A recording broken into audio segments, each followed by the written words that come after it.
OnePlus well-balanced Nord line is US bound with sub $400 5G model. Says report The Verge. We were pretty pleased with the OnePlus Nord, a well-balanced mid-ranger that made some compromises but generally delivered for its price. But the Nord wasn't available in the US. Which is why we're excited to see reports that OnePlus is readying a new Nord model that apparently will be coming to the United States, the Nord N10 5G.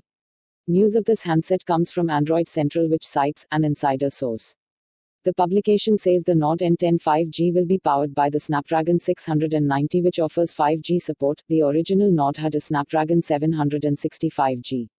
And that the base variant will have 6 GB of RAM, 128 GB of storage, and a 6.49-inch FHD Plus display with 90 Hz refresh rate.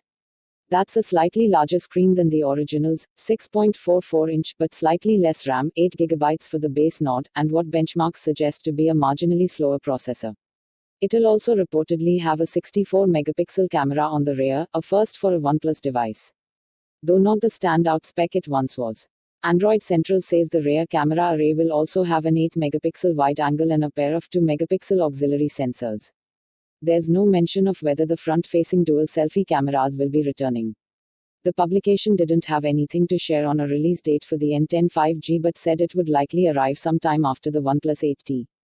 This is the expected update to the OnePlus 8, which we will likely see sometime between October and November.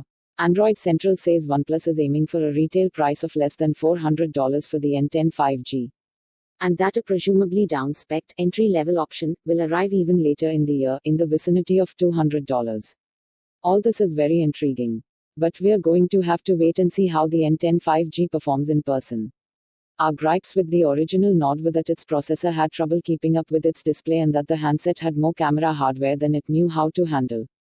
These specs don't necessarily look like they'll change that. However, it's still good to see OnePlus filling out its mid-range options, rather than focusing solely on the high end. Text source: Verge.com.